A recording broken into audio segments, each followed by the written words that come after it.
Hey, everybody, what's going on? This is your man, Big B, Brian Hanley. Welcome back to Steelers Almighty. This is the report card from the Steelers' 25-10 loss to the Los Angeles Chargers. And ladies and gentlemen, after watching this again, it was ugly. It's just horrible, horrible offensive football, but not by everybody. It wasn't everybody on the offense, ladies and gentlemen.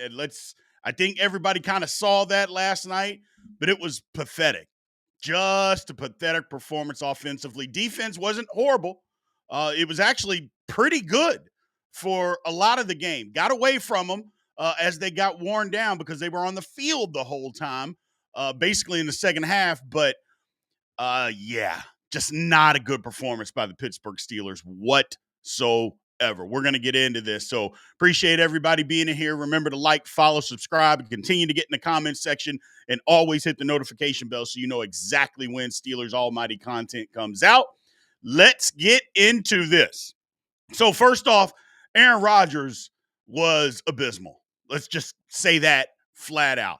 He held the ball too long, didn't throw to open guys, ran into sacks, changing plays that don't need to be changed, getting mad at guys when you do change plays, trying to blame them. I'm like, missing guys, just overthrowing, inaccurate.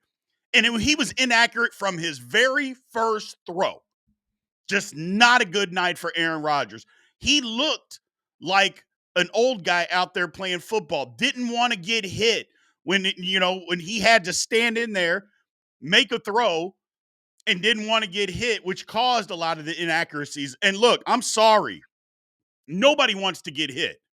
But you're playing football and you're playing the quarterback position. Part of the requirement to play quarterback is you have to stand in there and you're going to get hit, but you still have to deliver an accurate football. That's just part of the requirements, And if you don't want to do that, then you can't play the position. Now, I'm not saying Aaron Rodgers doesn't want to do that on a weekly basis, but he didn't want to do that against the Chargers. And we'll talk about the offensive line here in just a second.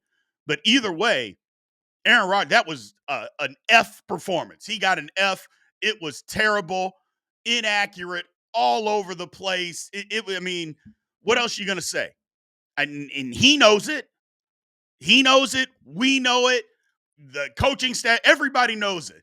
I mean, that was a bad game by Aaron Rodgers. Easily the worst game that he has played as a Pittsburgh Steeler.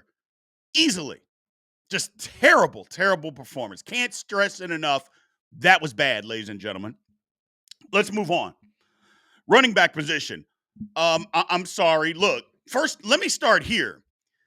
Caleb Johnson, and Kenneth Gainwell, they didn't really do much. They didn't get a ton of opportunities out there. But Jaylen Warren was incredible. Again. But 14 carries? 16 total touches for your best offensive weapon? Not enough. Didn't understand the game plan. We'll get to that in a second. But he was averaging 5 yards a carry. Just not enough opportunities. But I can't grade the other two because they didn't get really enough opportunities to do anything. But Jaylen Warren, that's an A performance. I mean, what else are you going to say about it? Didn't fumble the football. He was explosive. He was elusive. What else are you wanting from him? I mean, it just doesn't get enough touches. Just didn't get enough touches. I don't understand it. I literally don't understand it. They were running the football. And I know there's going to be some people that think, well, I mean, sometimes they're running for 2 and 3 yards. Well, that's part of it, man. They pay the other guys on the other side too. They do. But when you get 6 yards, then you get not. And again, 5 yards a carry. It wasn't like there was some 35 or 40-yard run to sway the averages a bunch. The longest run was 14 yards on the play that he hurdled a guy. That's all. So you're telling me you won't take 5 yards a carry? Absolutely you would. Jaylen Warren that's an A performance. Easily an A performance. Then going to the wide receiving core, which again, we incorporate the tight ends on this. It looked good early. It threw past Darnell Washington, got open, made a catch in traffic. And that play was so good by Darnell Washington. that the route, the catch in traffic, that was a 15-yard play. It was so good that they never targeted him again. I just, oh my goodness. I mean, somebody tried to blame Jonnu Smith for a catch that catch that hit the ground. I'm like, do you realize how high and how far he had to stretch his body to even touch it? I just no, no, no. I thought the tight ends for the most part were okay, just not enough. You've got, if you're going to play 2 and 3 tight ends all the time, you got to throw them the football. You just got to throw them the football more. You just do. As far as the wide receivers go, look, they're going to take away DK Metcalf, and if they're going to do that with 2 guys, and the Chargers did that, you got to throw the ball to the other guys, and guys weren't open. I mean, Roman Wilson wasn't open. Calvin Austin got open a few times. He dropped the ball. Not enough out of DK. I mean, I don't even know if you really want to blame him per se, but other guys have to do their job, and they didn't. It was a D performance by the wide receivers, again, incorporating everybody. And that's probably harsh, again, considering that some of the stuff and some of the play calls and some of the route concepts are absolutely mind-boggling that's what we're doing. But it is what it is. You still got to find a way to get open, man. You got to find a way to get open. As far as the offensive line, again, it's a mixed bag. Same thing as last week against the Colts. Against the Colts, they couldn't run the ball, but they pass protected pretty well. Okay? Well, this week, they could run it, but the pass protection just wasn't great. And first off, Troy Fautanu had his worst game as a Pittsburgh Steeler. By far, worst game as a Pittsburgh Steeler. Yes, he gave up that sack and a safety. He started out in good position. Counter move, he was way out over his feet. Khalil Mack spun back. I thought Rodgers could have got rid of the football, but either way, it just he had trouble in the run game as well. It just was not a good performance. Broderick Jones, it just, what else are we gonna say? I mean, how else am I gonna say it? Some of y'all get mad at me for saying the same things, but others of you don't. I've started to hear lately where you guys are saying, no, B, keep saying it. Keep saying the same stuff. Maybe somebody will pay attention. I'm going to keep doing it, man. I got to keep pointing out that we need a new left tackle. Broderick Jones is an absolute bust. I said it after the first game of the year. I'm not backing off of it. There were games that he looked like he could possibly be getting better. He's not. He's not. He's a bust. And it's okay to say that. It's okay to say. And don't come with, well, maybe we should move him to guard. Do you think Broderick Jones, in his lack of effort, is going to be a good NFL guard? Come on. Lack of effort, having to deal with 330-pound guys inside that want to just physically manhandle you. You think Broderick Jones is ready for that? No, absolutely not. Absolutely not. He's just a bust. It's okay to say that. It's okay just to be a Steeler fan and just tell the truth.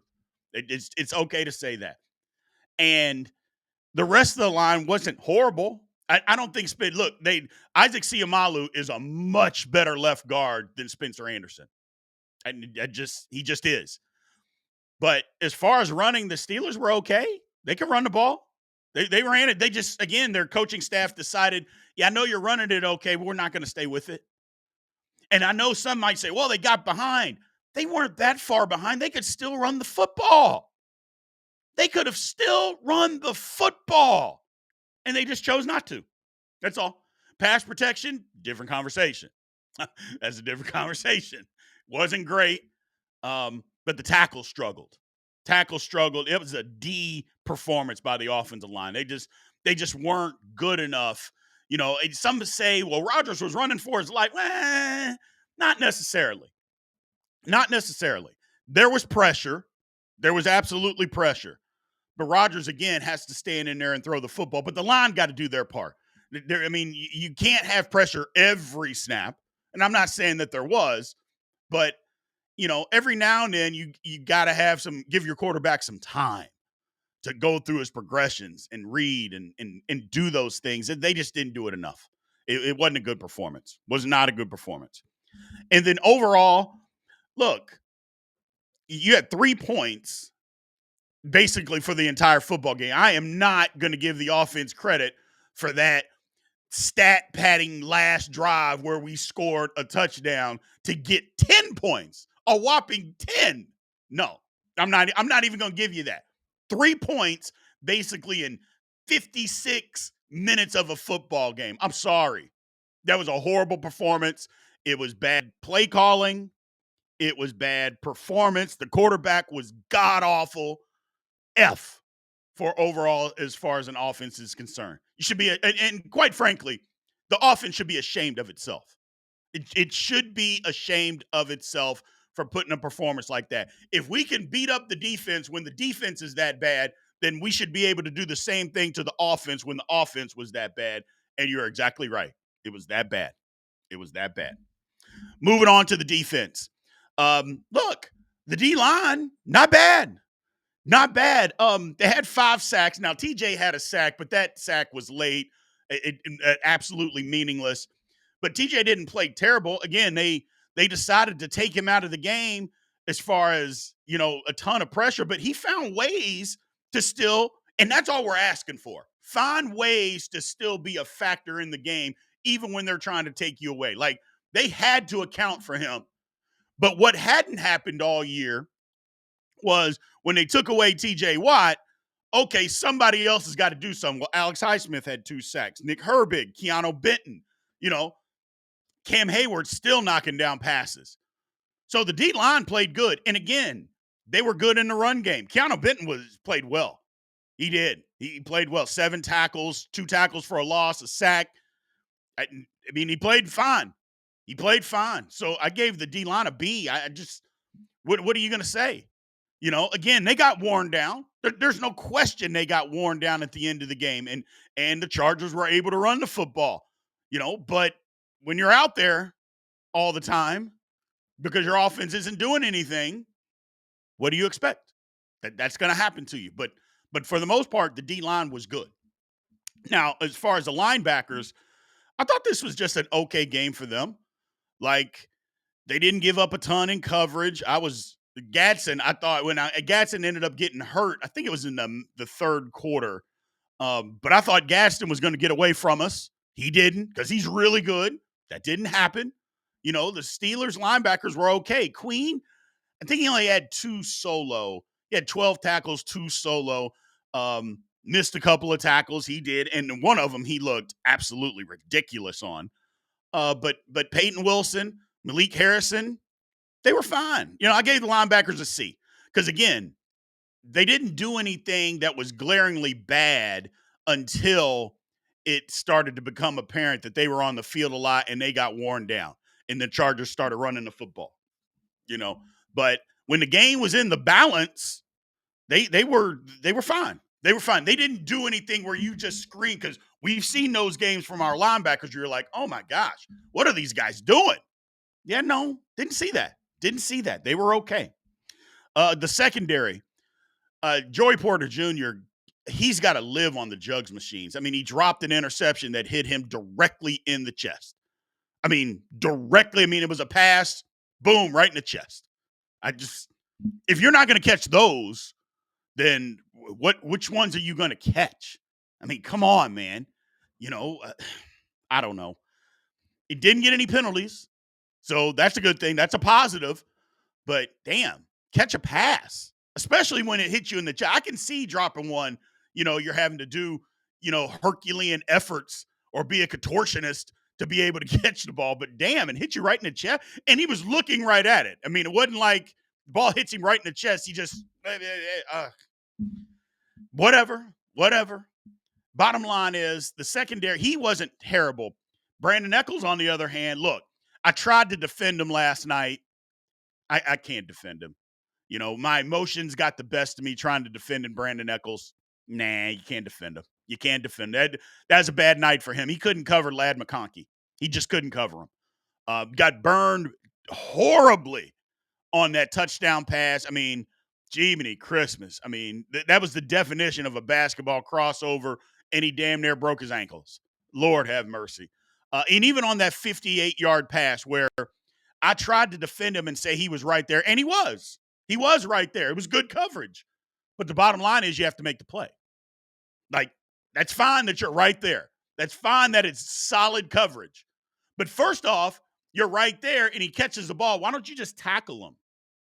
But that's not what happened. He falls down and McConkey ends up running, in a 58-yard play. Like I said, you got to make the play. He was never able to do that. Not his best effort against the Chargers. Somebody who did have a good effort, though, was James Pierre. James Pierre called in because, again, Slay got hurt, and Slay's probably going to be out of concussion. He's probably not coming back next week. So James Pierre, he was making plays out there. Now, I get it. He got stiff-armed by Quentin Johnston. That was an ugly stiff arm, and I think he missed another tackle. I said, but for the most part, James Pierre played really good football out there. He was making some plays out there for the Steelers. Again, in a backup role, he was fine. He was fine. I don't think you want that guy to be your every down starter. That's going to cause problems. But in a backup role, he was fine. So, and then Ramsey and Duggar were again outstanding as safeties. But the secondary for me, again, it was a C. I thought it was just an okay effort. They didn't do anything that was glaring. Oh man, these guys are just getting toasted.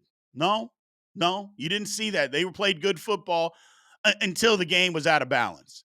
I thought it was a solid effort by the defensive secondary. And then overall for the defense, like I said, this is the second straight week. And if I'm being honest, outside of the turnovers, I think they actually played better football this week than they did last week. Now, I know you're going to say that's crazy when they get 5 turnovers, and they created those turnovers. They did. I said, but if you're just looking, well, did they stop the run? Did they do this well? Did they do that well? I mean, last week, you got to remember, Daniel Jones threw for 342 yards. That happened, in that game. And there were plenty of times when you're like, man, these guys are wide open catching passes. That didn't really happen in this game. I thought the defense overall was okay. Now, I gave them a C because here's the thing. There's nothing. I get it. The time of possession was crazy. It was absolutely crazy. So, and I understand that. 37 minutes to 22 minutes. Okay. I 100% understand that. But there's nothing saying that you can't match the 3 and outs that the Chargers were getting 3 and outs and stopping our offense. There's nothing saying that our defense can't do the same. As long as it takes, until your offense can get it figured out. And I know that the Chargers have a really good offense. I get that. But sometimes you got to go above and beyond and play complementary football when your offense is struggling. Sometimes you got to be able to do that. But they were, for the most part, I think they were good. I mean, I gave them a C, because of the situation, but it was a good effort. It was a good effort by this defense. Again, until things got out of hand, it was a solid performance. Just solid. It wasn't anything, overly, I don't know, man. It was a good performance. It's just they got tired. And when they got tired, the Chargers took advantage of it. Now, again, I just said sometimes you got to go above and beyond, and they do. You got to go above and beyond when your offense is struggling, and I don't think they're ready for that yet. I mean, hell, we're just – this is the second week that we've really seen this defense even play decent football, And so for me, it was just a C effort. Special teams. Look, Boz is human, man. He missed a field goal, a 45-yarder. That was after he made a 59-yarder that had room to spare. He probably would have made it from 65 yards, but he's human. He missed a 45-yarder. Keyshawn Williams, just a blunder. Should have just let the ball bounce, muffed a punt that led to points. Now, the points, by that time, the game was already over. But special teams unit gets a C because, again, you miss a field goal. I get it. He's human, but you still missed. And it's definitely one that he makes on the regular. I mean, it's a chip shot field goal for him. 45 yards, fumble a punt or muff a punt, whatever you want to call it. But Waitman was good. And the coverage units were good, but still only give them a C as far as special teams. Now the coaching. Look, Arthur Smith, I don't even know what to say. Um, there's times that I want to give the guy praise, and he deserves it. But there's other times where you're like, what the hell is this guy doing? Last night was one of those times. Like, what was the plan? Like, what was the game plan? Like, you never saw it. It's like, do the Steelers want to run it? Do they want to throw it? I get we want to be balanced, but if one's working and the other one's not, don't you have to change mid-game? Like, don't you have to figure that out mid-game? Never did it. Never did it. Oh, they're keeping a safety over the top on DK Metcalf. Maybe we should run some route concepts, put somebody on the other side of the field, or do something that's going to say, you know what, if you're going to double him, we're going to run some concepts here where we get single coverage. The middle of the field is going to be open. Throw the football there. Never did it. Oh, by the way, we're running the football pretty damn well. Why don't we just stick with that? Nope. Jaylen Warren, 16 total touches. That's all we want to give you. That's all we want to give you. Nope. I just didn't understand it. As far as defense is concerned, we just went over that. Look, to be able to keep a team like that to 25 points when they're on the field for over 37 minutes, okay. Okay. And to even keep the game close when your offense had done nothing, absolutely nothing in this football game, to keep the game close for as long as they did, they got to be commended. We get on Mike Tomlin / Terrell Austin's defense. We get on them constantly. And we should. But we also got to be honest. When they're doing some things that are right, we have to say that they're doing some things right. And they did a lot of things right. They've made the necessary changes. Because, again, that's what we were asking for as fans, to make changes. They did that. But overall, I just thought the offense, it being so bad, I thought it was a D effort from the coaching staff. Some might even want to give it an F, but I won't do that because I still thought the defensive coaching and the effort that they did, I thought that at least brings it from an F to a D, in my opinion. I just, because the offense, if it was only on offense, it would be an F-. But I give credit to the defense for what they did in this game. I mean, they hit Justin Herbert a lot. They harassed him a lot in this football game. A lot. So I give them credit there. But overall, look, I just can't get past it. I just can't get past how bad this offense was in this football game, people. I just, if you would have told me before the game started that the Steelers were going to have 3 points with 4 minutes left in the game, I'd have laughed at you. And on top of that, to tell me that the defense played as well as it did through 3 quarters, and you're going to tell me that the offense has 3 points, I'd have bet you my house. and I would have ended up losing my house. Jeez, it was bad. But overall, the Steelers get a D-. Look, the defense held it together for as long as they could, but the offense just was pathetic. Aaron Rodgers, Arthur Smith, bad O-line protection, it just wasn't good. It just wasn't a good effort at all. And it's tough to say that because I thought this was a game. I thought this was a winnable football game for the Pittsburgh Steelers.